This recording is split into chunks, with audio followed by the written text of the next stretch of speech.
لله الذي جعل الدين رباطا متينا بين قلوب المؤمنين وأمرنا بالاتحاد والتعاون ونهانا عن التفرق والتنازع في كتابه الكريم أشهد أن لا إله إلا الله القوي المتين وأشهد أن سيدنا ونبينا محمدا عبده ورسوله ذو القلب الرحيم والخلق العظيم اللهم صل وسلم وبارك على سيدنا ومولانا محمد وعلى آله وأصحابه الرحماء المخلصين.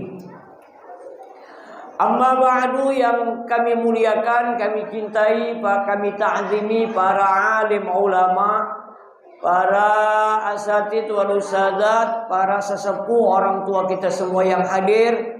Sama-sama kita hormati, kita muliakan. Bersama kita malam hari ini Ustadz Yazid Bustami, Ustadz Yudi Iskandar, Ustadz Muhibbah, Ustadz Hafizul. Yang kami hormati, kita banggakan Ibu Lurah kita, Ibu Rasmala Dewi. Kita doakan mudah-mudahan beliau sehat, panjang umur, barokah. Amin. Kami datang ke Masjid Nurul Saadah, tidak lupa membawa bendera. Kita doakan Ibu Lurah mudah-mudahan tidak kena sidak Pak Ratu Dewa. Galak nyidak. Yang sama-sama kita hormati, kita banggakan Ketua dan segenap pengurus Masjid Nurul Saadah, Ustadz Haji Muhammad Nuroni Jaironi. Kita doakan juga mudah-mudahan beliau sehat, panjang umur, barokah. Mudah-mudahan, ya karena beliau ini kabarnya Duren. Duren itu duda keren. Mudah-mudahan insya Allah diberikan kebaikan oleh Allah Subhanahu wa taala. Begitu juga kita sama-sama hormati ibu-ibu majelis taklim dari Masjid Nurul Saadah, segenap pengurus masjid dari Masjid Istighfar, Masjid Hakul Yakin, Masjid Al-Ikhlas, kemudian dari Musholla Syariatul Islam, kemudian Masjid Nur Fadilah. Yang kami hormati, kami banggakan bapak-bapak, ibu-ibu, saudara-saudari, hadirin hadirat, adik-adik, anak-anakku, yang mudah-mudahan kita semua berkumpul malam hari ini semuanya senantiasa dirahmati, diberkahi, dimuliakan Allah Subhanahu wa taala. Kita dah panjang-panjang malam ini, jam 12 kita berhenti. Ibu sanggup tak jam 12? Bapak-bapak sanggup? Lajulah kamu. Kamu duduk baca tidur, aku tegak dah baca bergerak. Snack lah dapat, aku belum dapat. Cuman biasanya kalau kami balik ceramah galak digawai wong. Cuman tak tahu kalau di sini.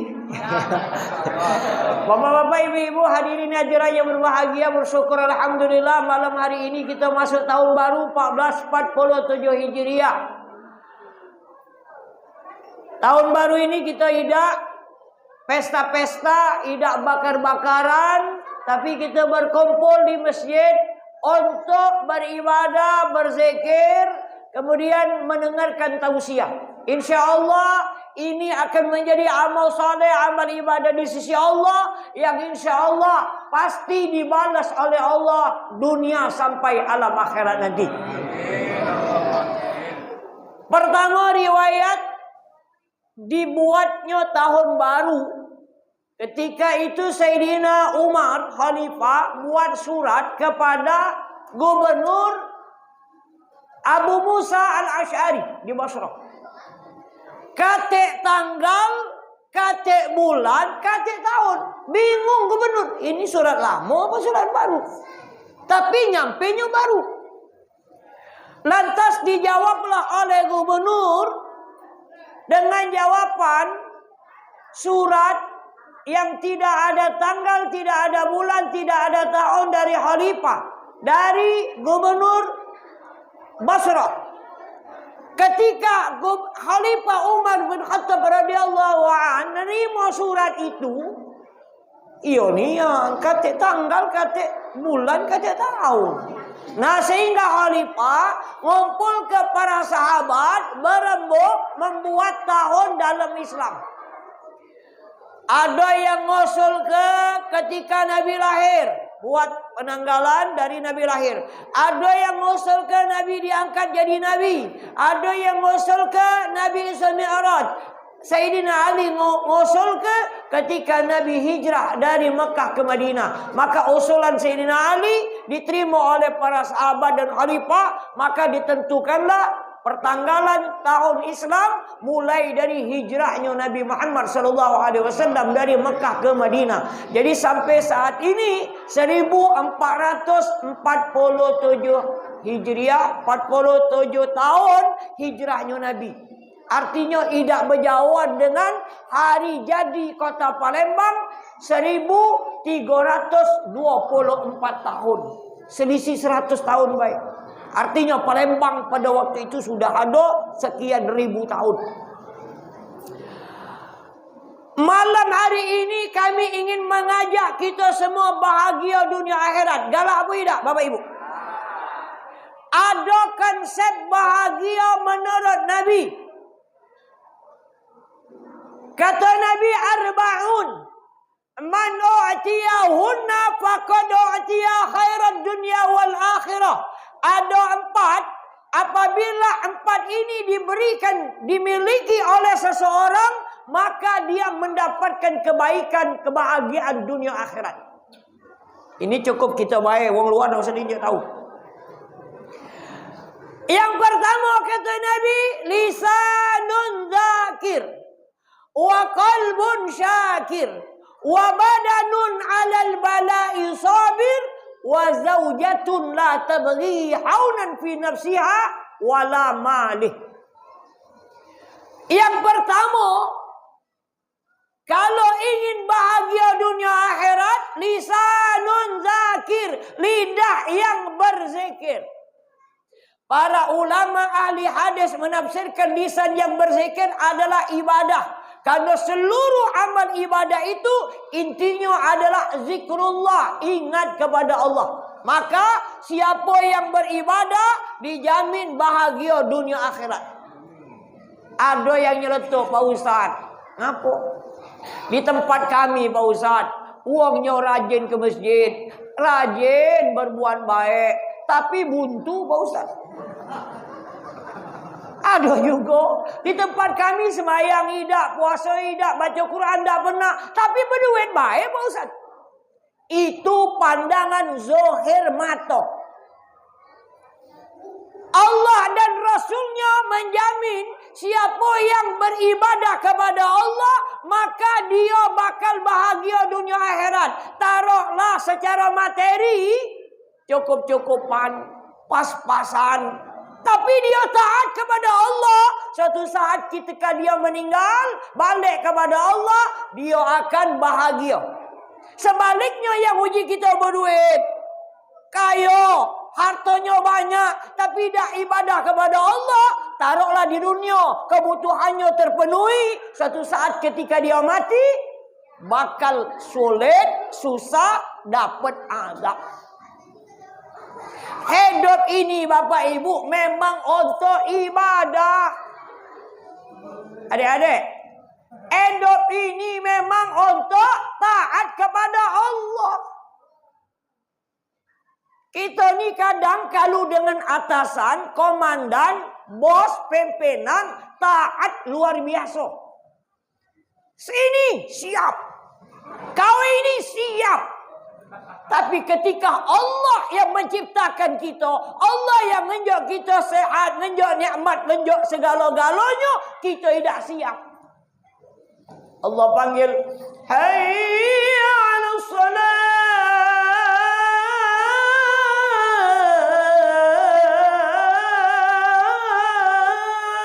Biasa baik. Marah pula, Allah kebesar masjid ini, mending kepala. Pening. Coba kalau ada orang nganten ke, ada organ tunggal. Kalau galak mati ngantu tu. Ada biduan nyawer, metu ke duit 50 100. Di rumah bininya kelaparan. Sini dah, tempat lain aku tu. Tempat lain, tapi sini. Yang merintahkan kita ini siapa yang harus kita dahulukan? Allah. Adik-adik yang nyiptakan kita siapa di dunia ini? Allah. Betul. Yang ngejak kita rezeki siapa? Yang memberikan kita nikmat siapa? Aku paling setuju kalau ada budak-budak rumah. Makanya aku selalu berpesan pada masjid musola, kalau ada anak-anak kita main-main rebut dalam masjid, jangan dimarahi, jangan diusir. Ngapa Ustaz? Lah memang masa-masa di dunia ini. Iya. Tambah setuju. Mudah anak-anak. Tak boleh rebut. Siapa yang tak rebut dapat pisang dengan anggur. Galak. Mudah. Lupa dia. Rapi dia. Kalau kita marahi, kita usir, Pak. Kaget dia dah galak lagi ke masjid. Kaget kata kawannya, yuk kita ke masjid. Dah ada wak gila juga katanya. Katanya gila.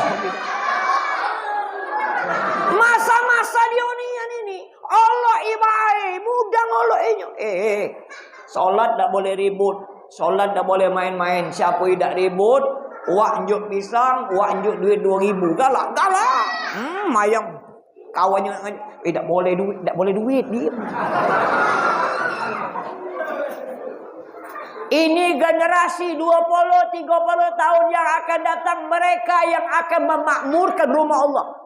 Kita ke mana? Ke kandang kawan.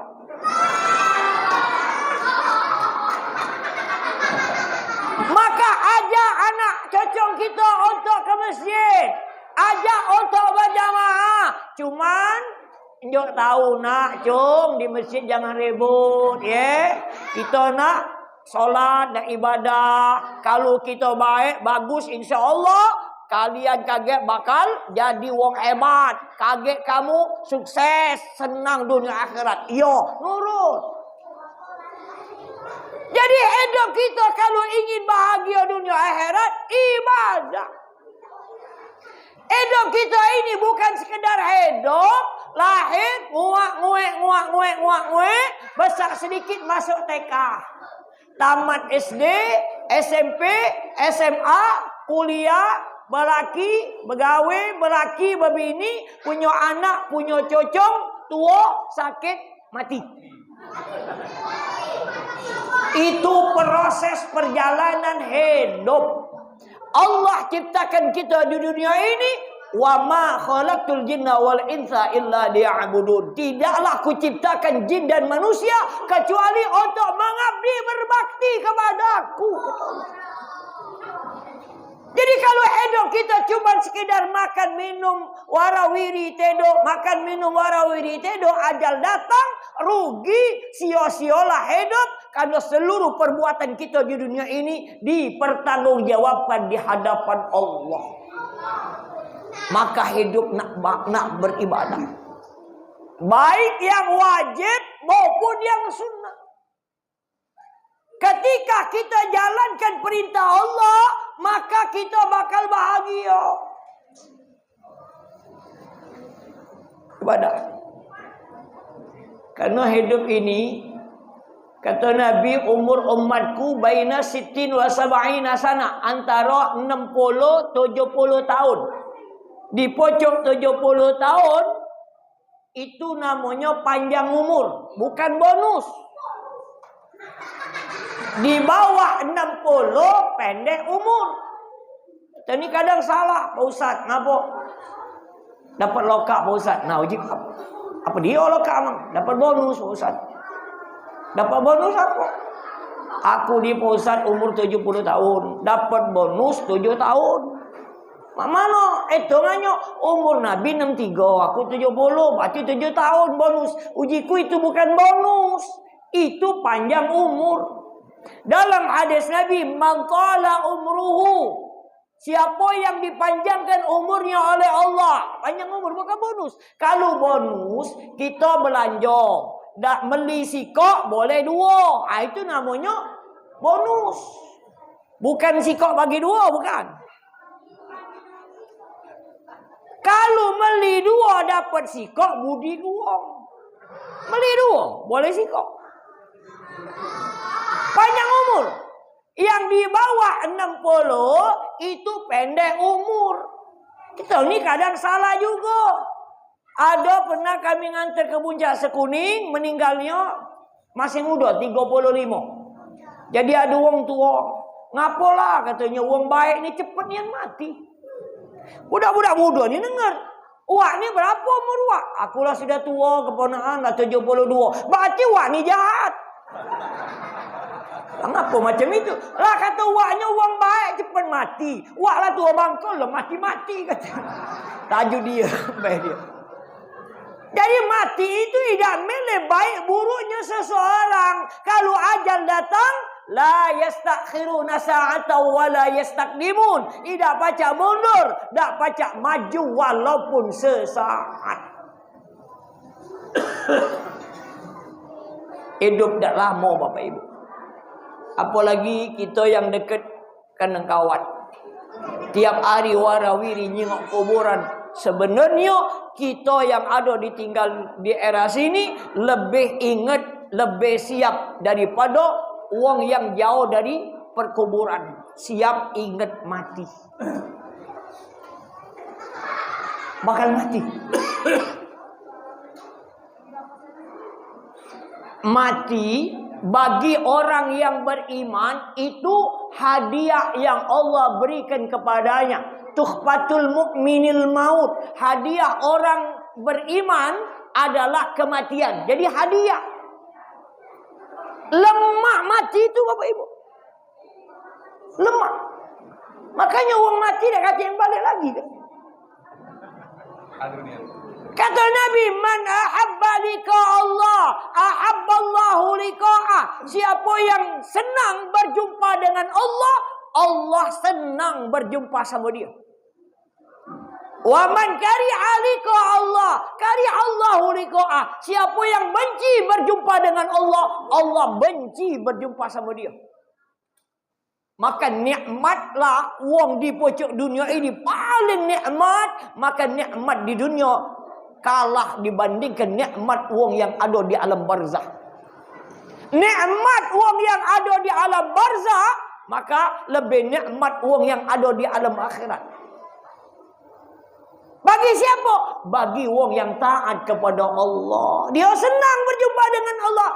Faman kana yarju liqa'a rabbih falyamal 'amalan shalihan wa la yusyrik bi'ibadati rabbih ahada. Maka barang siapa yang ingin berjumpa dengan Allah, ada yang ingin berjumpa dengan Allah. Ngapa? Lemah. Lemah. Siapa-siapa nak siap. Siapa-siapa lah siap. Kagak naftar dengan pak itu. Jadi ketika hidup ini kita isi dengan kebaikan, amal ibadah, amal soleh, ketaatan kepada Allah, maka jaminannya bakal bahagia. Maka Bapak Ibu, kami mengajak kami pribadi, ayo isi hidup dengan ibadah, kebaikan. Sekecil apapun kebaikan, gawe ke? Yang wajib, sholat, puasa, zakat, ada rezeki pergi haji. Yang sunnah, gawe ke? Zikir, baca Quran, sedekah. Apalagi di bulan Muharram, banyak-banyak sedekah. Sedekah salah satu amal ibadah yang langsung dibalas oleh Allah dunia akhirat, sedekah. Di dunia apa balasannya? Mana qasa malun min sedekatin bal yazdad. Tidak berkurang harta orang yang bersedekah itu, tetapi ditambah. Katik cerita gara-gara galak sedekah, akhirnya miskin buntu. Katik. Semakin banyak rezekinya. Kita doa ke malam ini yang metu ke duitnya untuk acara kita malam hari ini. Beli snack, beli buah-buahan, beli banyu. Mudah-mudahan dibalas oleh Allah rezekinya banyak dan berkah. Yang tidak nyumbang sama sekali, tapi ngewangi. Pindah ke sana dengan tenaganya, ngenjuk nasihat dan saran. Mudah-mudahan dibalas oleh Allah dunia akhirat. Yang tidak nyumbang sama sekali, tapi dia hadir, mudah-mudahan juga diberi oleh Allah balasan dunia akhirat. Ini datang ida, nyumbang lah ida, pacak ngatoi baik. Sudah masjid ngabis-ngabis ke duit. Ya haram, kaget dah maulid pula. Duit habis, hasil dah katik. Kita doakan mudah-mudahan sadar. Kalau tak sadar, baliklah ke kanan kawan. Ini kebaikan, Pak. Kemudian sedekah itu manjangkan umur. Banyak riwayat. Waktu zaman Nabi Ibrahim, zaman Nabi Musa, zaman Nabi kita Nabi Muhammad SAW, sebab dari sedekah panjang umur. Ada riwayat sikap zaman Nabi Musa. Nabi Musa adik-adik didatangi malaikat maut. Kata malaikat maut, wahai Nabi Musa, ngapa itu nah umatmu yang di pojok itu 6 hari lagi bakal mati. Benar-benar malaikat iyo. Oleh Nabi Musa dinjuk tahunya. Tadi malaikat maut dinjuk tahu aku. Ngapa Nabi Musa? Kau 6 hari lagi bakal mati. Ayo Nabi Musa, benar-benar iyo. Balik ke rumah. Balik ke rumah, duitnya sedekahkannya, baju-bajunya sedekahkannya, makanan di rumah sedekahkannya. Bingung orang rumahnya, Kak. Alah kedepannya sedekah, dah pernah kamu ada macam ini. Dek, tadi malaikat maut nunjuk tahu Nabi Musa. Nabi Musa nunjuk tahu kakak 6 hari lagi kakak bakal mati. Untuk apa banyak baju, banyak makanan, banyak duit kalau kakak bakal mati? Sudah sedekah. Hari pertama, hari kedua, hari ketiga, hari keempat, hari kelima dalam hatinya besok laju ini. Hari ke-6 malaikat maut belum datang. Hari ke-7 masih sehat. Hari 8 belum mati. Hari ke-9 ai ngolah ke Nabi Musa ini. Kalau bahasa kita ini. Akhirnya penasaran, dicarinya Nabi Musa keliling. Singkat cerita bertemu. Wahai Nabi Musa, kata Nabi Musa, aku hari ke-6 mati, ini hari ke-9, kenapa belum mati lagi? Kata Nabi Musa, umurmu dipanjangkan oleh Allah selama 200 tahun lagi. Umat zaman dulu panjang-panjang. Ngapa Nabi Musa? Karena kau galak sedekah.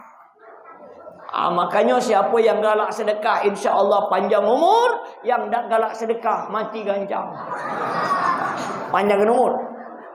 Yang akan balak musibah. Akan memudahkan sakaratul maut.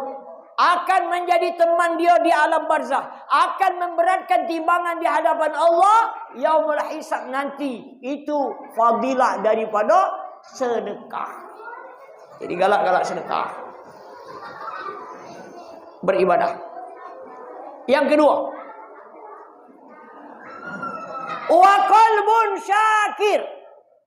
Orang yang bahagia dunia akhirat itu manakala memiliki hati yang pandai bersyukur.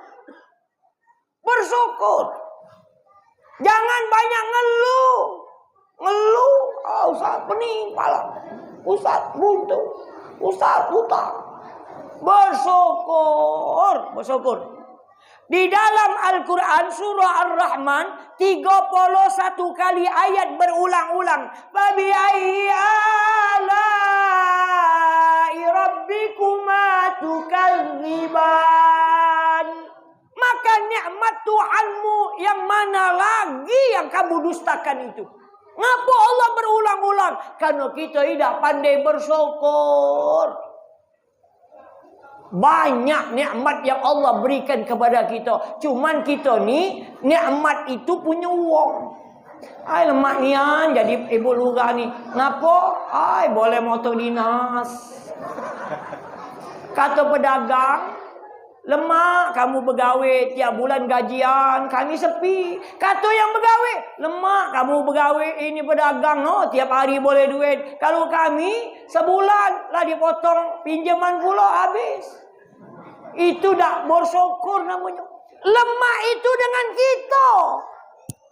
Kalau lemak dengan wong, tidak pandai bersyukur.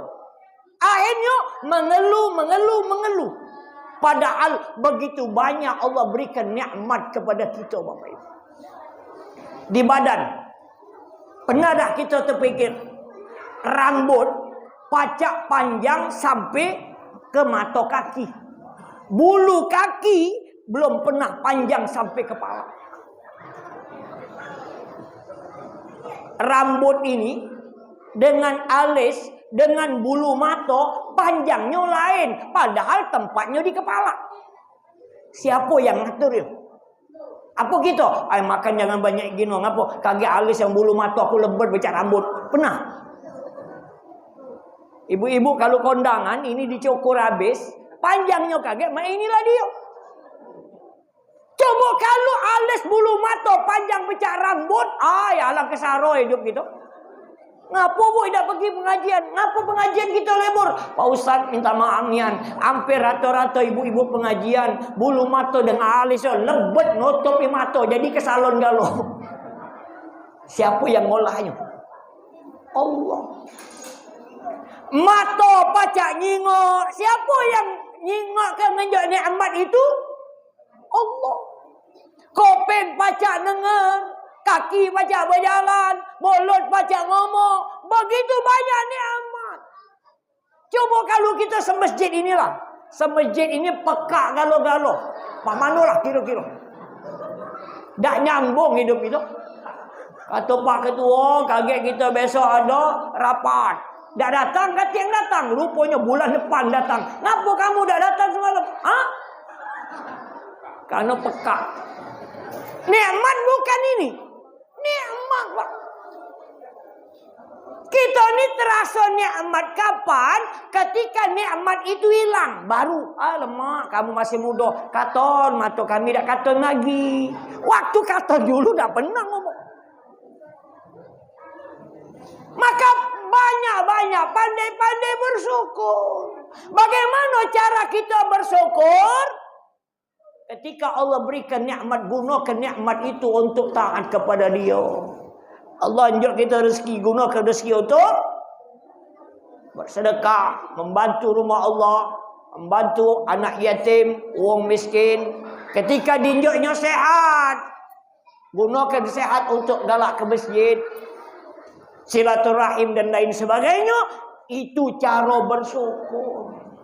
Kalau kita pandai bersyukur, insya Allah senang. Urusan dunia kata Nabi, jingok yang di bawah kita. Jangan jingok yang di pojok.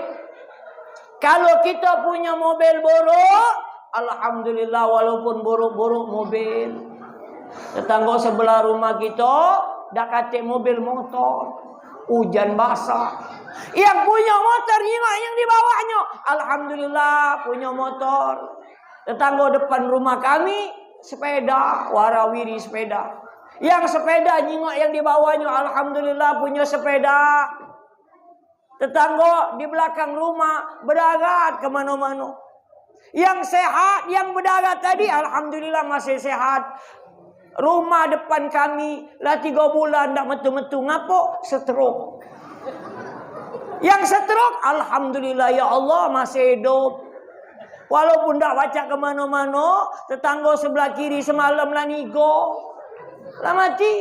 Yang mati tadi bersyukur pula. Alhamdulillah mati aman baik lah nigo. Tetangga kuburan sebelah tiap malam ngantu katanya. Jingok yang di bawah kita. Jangan nyingok yang di pojok. Kalau nyingok yang di pojok, akhirnya iri, akhirnya dengki. Iya Iya bergawe dah, tapi banyak duitnya. Pastilah korupsi dia ni. Pastilah dia ni ngingon toyo lah tu melok judi online ini. Padahal wong tadi boleh waris dari dusun. Jadi jimat yang di bawah kita pandai bersyukur, maka kita akan bahagia. Yang ketiga, wa badanun 'alal bala'i sabir. Orang yang bahagia di dunia akhirat itu ketika dirinya, badannya diuji oleh Allah, sabar. Ustaz tu baca baik ngomong sabar. Coba terkena di ustaz, sabar. Kami ni Pak Ustaz, lah campak tipu tangga, cucuk paku, gigit anjing. Sabar. Setiap ujian ada kebaikan. Setiap ada musibah, ada anugerah, ada hikmah. Kenapa? Karena Allah sayang sama kita. Ada contoh. Di bawah jembatan Musi 6 tahun yang lalu terjadi kebakaran. Bulan puasa. Wong sedang salat tarawih. Banyak jemaah kami di situ. Besok paginya aku nyingok ke sana. Jemaah-jemaah ibu-ibu di Pak Ustaz. Habis rumah kami Pak Ustaz. Aman tahu nak kebakaran ni dah kami salat tarawih. Yo, jika aman tahu.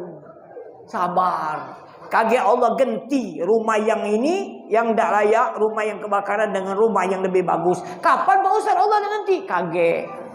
Ya Pak Ustaz, kami nak lebaran nak mana? Nak lebaran, numpanglah dulu ke rumah keluarga. InsyaAllah Allah ganti kaget. Dah lama dah ketemu di Lorong Gelora, seberangan Sakya Kirti. Aku ngisi acara, pas balik dicegatnya oleh ibu-ibu. Ustaz, sini dulu. Nah, ujiku di sini. Iya Ustaz, kami ni nak ngomong, nak bertemu Ustaz Nian. Napa ujiku? Bener Nian, kata Ustaz dulu. Napa? Rumah kami yang kebakaran dulu kan borok. Kayu, masuk lorong, masuk lagi, belakang rumah wong. Kalau nak jual ke 100 juta, dah laku Pak Ustaz.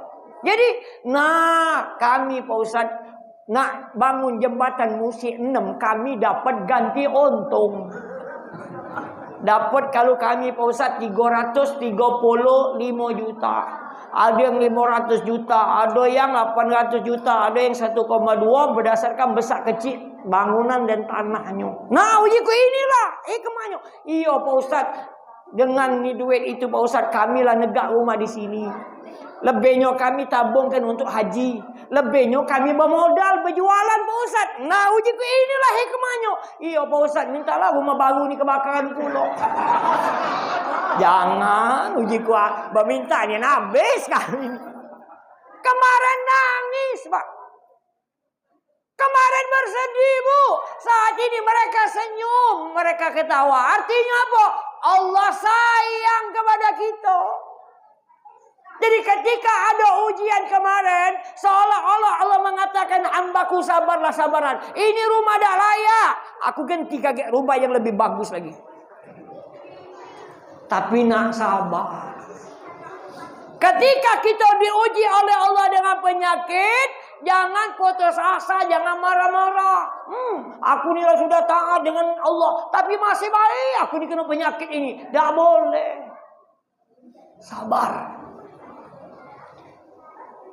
Sakit adalah salah satu ujian yang di dalamnya ada kelebihan-kelebihan yang tidak Allah berikan kepada yang tidak sakit. Ketika ada yang sakit, kata Nabi, Allah utus 4 malaikat kepada dia. Tugas malaikat pertama, mencabut rasa makan dan minum orang yang sakit. Maka kalau kita sakit, segala makanan dak lemak, dak nafsu. Benar tak? Matabarah hargalah mancik. Pepek Pak Raden. Model menglawa. Dan nafsu. Ditarik. Tapi Pak Ustaz, kami besok orang sakit tu banyak makanan. Pas kami datang, katik lagi makanannya. Bukan orang sakit makannya. Orang sehat. Malaikat kedua akan menarik keceriaan wajah orang yang sakit. Orang yang sakit itu pucat. Ada kita nyengok orang sakit, rainya berseri-seri, ada tak? Pucat, ditarik malaikat. Yang ketiga, malaikat akan menarik kekuatan fisik orang yang sakit. Maka kalau kita sakit, nak ngoleng baik. Ada orang sakit, waktu dia sakit, warawiri nak berjalan biada. Katik, ditarik malaikat. Yang keempat, malaikat tugasnya menarik dosa-dosa orang yang sakit itu. Kalau sembuh, 3 cuman dibalik ke. Kalau tidak sembuh, ajalnya datang, tidak dibalik ke kalau termasuk dosa-dosanya. Makanya kalau orang sakit sabar, meninggal, maka dosa-dosanya habis. Kalau dia sembuh, rasa makan minum balik lagi. Wajahnya tidak pucat lagi. Kekuatan fisiknya balik lagi. Dosa-dosanya tidak dibalik ke lagi. Maka siapa yang banyak dosa, mintalah banyak-banyak sakit. Tapi nak sabar, jangan berotok. Artinya apa? Setiap ada ujian, ada kebaikan. Allah sayang kepada kita. Jangan sekali-kali kita beranggapan Allah ni benci mungkin sama aku. Allah ni dah adilnya. Ngapalah aku ni buat baik. Masih baik, musibah terus. Jangan. Di balik musibah, Allah sayang sama kita. Maka nak sabar. Bagaimana cara supaya kita sabar, Pak Ustaz? Biasa ke berbaik sangka. Ana inda zanni abdi bi. Aku bergantung dengan prasangka hambaku kepadaku. Berbaik sangka. Bapak Ibu, kita nak pergi ke suatu tempat. Nak cepat bawa mobil atau bermotor. Tengah jalan pecah ban. Bagaimana cara mengatasinya? Berbaik sangka. Oh, mungkin Allah nak nyuruh aku istirahat di sini. Kalau mungkin tak pecah ban, berjalan terus, boleh jadi tumburan, masuk rumah sakit atau meninggal. Ya Allah, terima kasih ya Allah, kami pecah ban di sini. Senang hati kita. Tapi kalau berburuk sangka, siapalah masang paku tengah jalan ini. Nak nyelakoi wong, nak nyaroi wong. Mugolah dia celaka, mugolah dia saro, mugolah dia dah selamat. Ujung-ujungnya darah kita naik 200. 200 itu stroke itu. Stroke itu sikok Pak. Kalau 5 stroke, game. Pusat. Lah, sepusat. Jadi, berbaik sangka. Kita punya kawan akrab, Bapak Ibu. Kalau bertemu, heboh. Cipika-cipiki, rami. Suatu hari ketika bertemu, dia merengut-merengut nyimak rai kita. Bagaimana cara mengatasinya? Berbaik sangka. Oh, mungkin dia sakit gigi. Ya Allah, sehatkanlah ya Allah. Sahabat kami tadi, caknya sakit dia. Taklah ya Allah, sehat sembuh. Amin. Sudah, habis. Tapi kalau berburuk sangka, ngapalah Maryam tadi merengut-merengut nyimak aku. Nah, Ibu Lia becaknya marah-marah, misik-misik. Kalau nyalakan aku, Ibu Lia, kau ngajar apa dia kenanya? Kalau benci dah jadi pengawas lagi, jangan. Oh ini, akhirnya mikir ida-ida. Akhirnya asam urat kumat. Migren gitu, kumat. Gula naik. Kenapa? Berburuk sangka. Jadi biasakan berbaik sangka. Senang hidup. Jadi ketika diuji, sabar. Apa baik ujiannya? Kemudian yang keempat, supaya kita bahagia dunia akhirat, wa zaujatun la tabghi haunan fi nafsiha wala mali. Seseorang yang memiliki istri yang tidak berkhianat terhadap dirinya dan terhadap harta suami. Ngapa Nabi masukkan istri? Karena kata Nabi, baiti jannati, rumahku adalah sorga. Jadi di dunia ini ada sorga. Di mana? Rumah tangga kita. Boleh jadi surga, boleh jadi neraka. Rumah yang surga itu Bapak Ibu bukan karena fisik bangunannya nak mewah megah, bukan. Bukan harta yang banyak, pangkat jabatan tinggi, bukan. Ketika penghuninya orang-orang yang soleh solehah, suami yang soleh, istri yang solehah, anak-anak yang soleh solehah, maka rumah kita akan jadi surga. Maka ibu-ibu kami pesan, jadilah istri yang terbaik. Walaupun kita tidak mungkin sama dengan Siti Khadijah, Siti Aisyah dan seluruh Nabi, istri Nabi, jadilah istri yang terbaik. Istri yang terbaik itu disebutkan Nabi, khairun nisa man tasurruka idza awsarta. Sebaik-baik perempuan termasuk istri di dalamnya cirinya 3. Pertama, kalau dipandang oleh suami, dia menyenangkan hati suami. Ibu-ibu, kalau suami mandang kita, dia senang. Artinya apa? Pertama, pandai-pandailah berhias, beraes. Untuk siapa? Untuk suami. Kita ni terbalik. Pergi kondangan jadi besan. Ay, bedak 5 cm tebal. Putih guys. Tangan hitam. Bulu mata panjang. Alis pucuk. Gelang kanan kiri. Jilbab 3 lapis. Jarum pentol 2 lusin. Coba kalau di rumah dipakai laki, daster tebal. Ada rasa ini. Kancing katik lagi, peniti galo. Takut laki marahin apa? Kena biji mata. Ibu, mohon maaf. Kami lanang tak lemah. Nyingok kamu daster no, koyak-koyak. Kebek-kebek. Lemak bosan, resep dingin lakinya. Kami nyingok dak lemah, ya Allah bini. Kenyingoan galo baju daster ini besar pak. Di dalam ni katik pakaian dalam. Nah, kan ini ya Allah. Ibu-ibu, istri yang baik itu kalau suami mandang dia senang. Ada ibu-ibu nyeletuk, Pak Ustaz, kami lah tua, lakiku lah tua, tak lagi kepengen yang bagus-bagus. Jangan salah Bu, yang tua-tua di depan ini masih kepengen yang bagus-bagus. Beriak, beraes, senang suami, itu isi yang baik itu. Kemudian yang kedua, kalau diperintah oleh suami, taati, tidak boleh melawan suami. Ini laki lah tua, lah buntu, lah pensiun, tak ada kuawa lagi, Kuala Mondo dah maju. Dengar-dengar tinggal ke mode. Pengajian, ngajak jalan-jalan ke Lampung. Oh, laju ke Lampung. Habis ke Lampung, nyingok mama dede pula ke Jakarta. Terkacip laki di rumah. Mana ibu kau lah, belum balik-balik ini. Kalau sebulan lagi ya, nah mati aku. Ibu-ibu kalau suami tak ngizin ke masih paginya maksiat. Ada ibu-ibu nak berangkat umroh rombongan. Diajak ibu lurah. Amin. Kata istrinya ya, kami nak pergi umroh. Ayo nak ke mana Bu? Ke Mekah lah ya, kan Gunung Dempo. Berapa hari? 9 hari. Oh ibu kaget bela. Nunggu ayah ada duit. Kita berangkat bareng. Aida, kami nak rombongan berangkat. Masih paginya maksiat.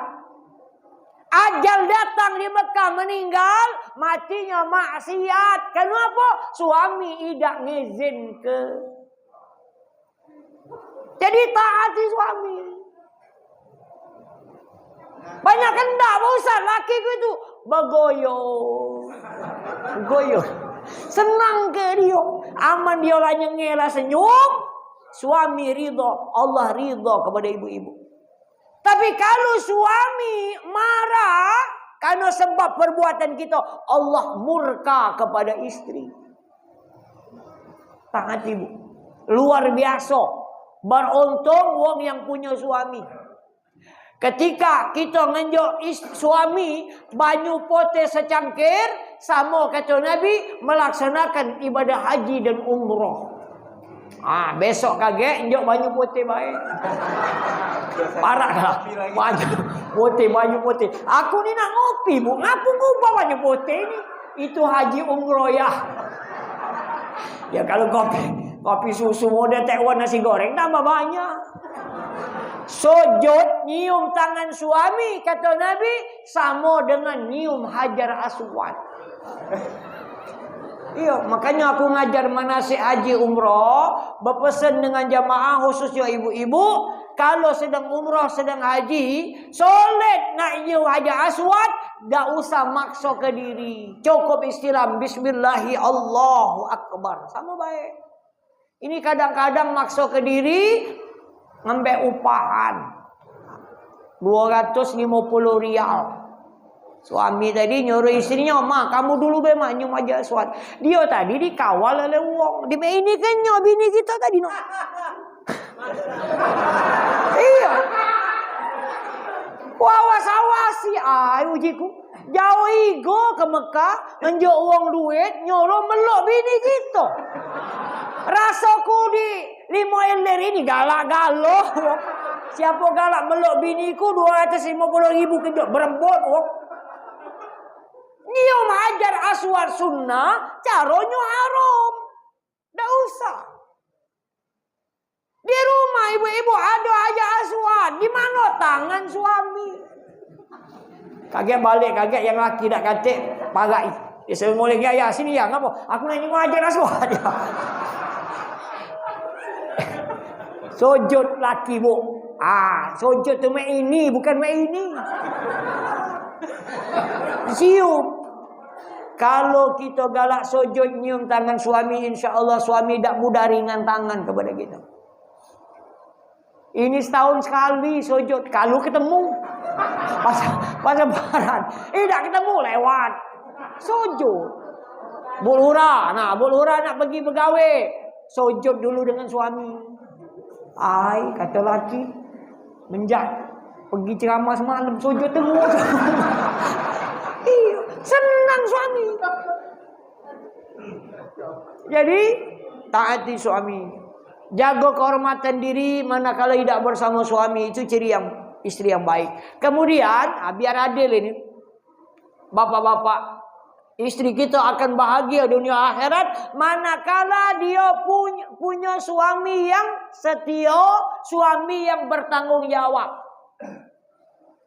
Jujur Pak, yang paling banyak gawe di rumah tangga itu siapa? Ibu-ibu istri. Benar tak ibu-ibu? Iya. Mulai dari fajar sampai malam, ini ibu-ibu ni duduk baik di sini sambil mikir besok nak nasi goreng apa. Benar tak ibu-ibu? Iya. Mikir ke kita besok makan apa. Kalau kita duduk ni. Pagi-pagi kaget lah masuk piring, sambil masak, sambil ngoreng pisang itu. Kaget nak nyiap ke kopi. Sambil cucian, benar tak ibu-ibu? Iya, setuju ibu-ibu. Iya, aku urusan ini katanya. Iya, kaget yang nak nganter anak, nganter cocong sekolah, nganter sekolah. Sambil belanja itu. Sambil belanja ke balik nak masak pula. Siang dikit kaget nak nyiap ke makanan, hari gelap nak ngambil jemuran pula. Belepetan pula. Sore nyiap ke minum, malam nyiap ke makan, malamnya banyak minta urusi pula. Malam Jumat ini.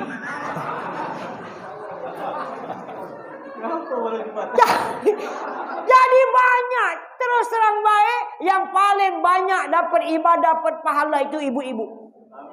Iya. Makanya ibu-ibu nak ikhlas. Nak ikhlas, jangan berotok. Ya Ustaz, makan nak lemak, awak kena basah, mukul mati kancang. Jangan. Itu dah ikhlas. Ikhlas. Makanya Pak, jadilah suami yang penyayang, suami yang bertanggung jawab. Apalagi di bulan Muharram ini tanggal 10 Muharram ada hadis Nabi, man wassa'a ala liyalihi. Siapa yang meluas ke belanja istrinya, maka Allah akan luas ke rezekinya pada tahun ini. Abu Sufyan Ats-Tsauri mengalami itu. Dia menunjuk belanja lebih kepada istrinya tanggal 10 Muharram. Maka di tahun itu usahanya lancar, rezekinya tambah banyak. Maka kalau ada rezeki Pak, tunjuki lebih. Jangan perhitungan jadi suami itu.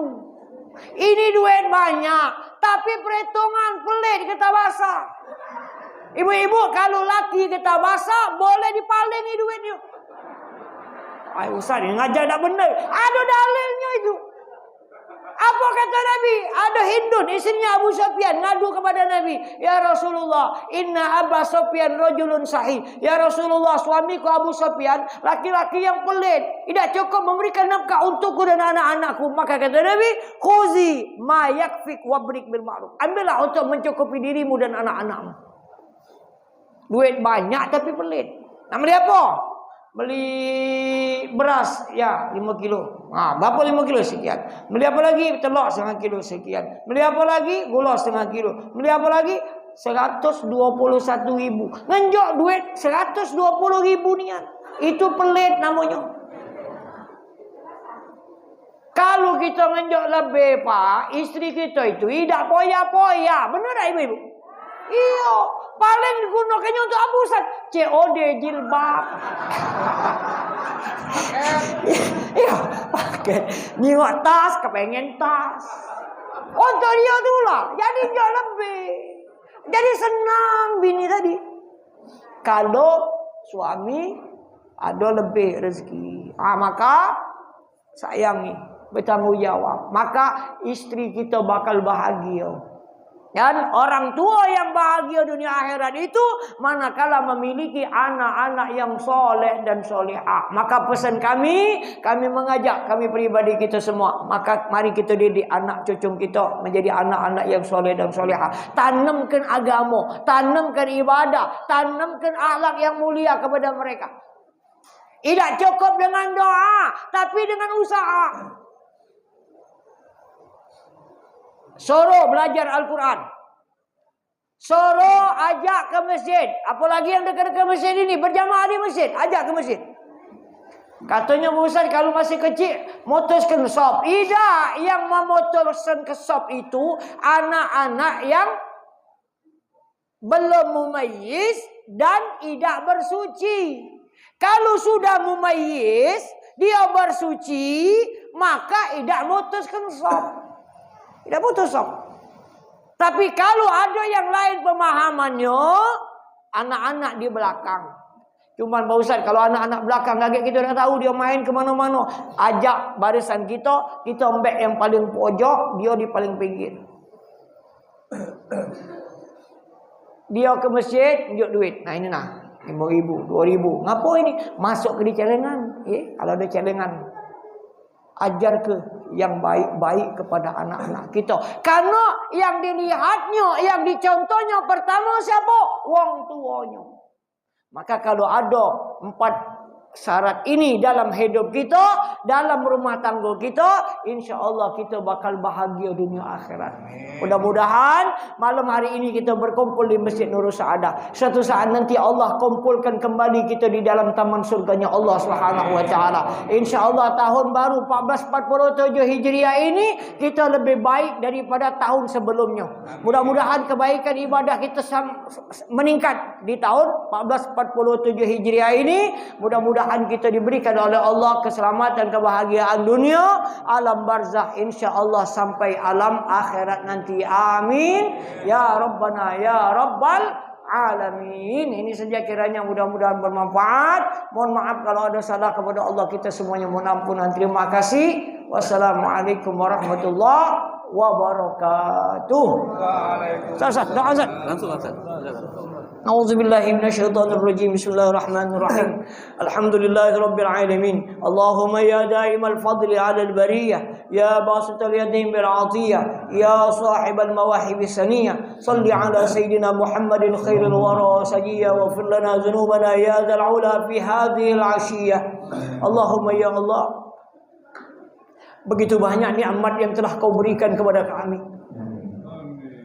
Tapi kami masih lalai selama ini ya Allah. Amal ibadah kami sedikit, tapi kami mengharapkan surga-Mu. Oleh karena itu ya Allah, kalau dalam hidup ini tahun yang lalu banyak dosa, kesalahan yang pernah kami perbuat, maka ampuni, maafkan kami semua ya Allah. Hiasi hidup kami dengan takwa, hiasi diri kami dengan sabar, dengan syukur. Agar kami gunakan hidup ini untuk mengabdi berbakti kepadamu ya Allah. Jadikan kami ya Allah, suami, istri, anak, cucu, keturunan kami Semua jemaah kami orang-orang yang taat kepadamu, orang-orang yang soleh dan solehah, yang melaksanakan perintahmu dan menjauhi laranganmu ya Allah. Akhirnya ya Allah, kabulkan doa kami. Kadang Kaulah yang mengabulkan doa. Rabbana yassir alaina kulla asir, Rabbana tamim lana bil khair wa bihi nasta'in. Allahumma adfa'na al bala wal ghala wal waba wal fakhsha ma dhahara minha wa ma batan. Rabbana taqabbal minna innaka antas samiul alim wa tub alaina innaka antat tawwabur rahim. Rabbana atina fid dunya hasanah wa fil akhirati hasanah wa qina adzaban nar. Wa sallallahu ala sayidina maulana Muhammadin nabiyil ummi wa ala alihi wa sahbihi wa sallam. Walhamdulillahi rabbil alamin. Taqabbalallahu minkum minna wa minkum.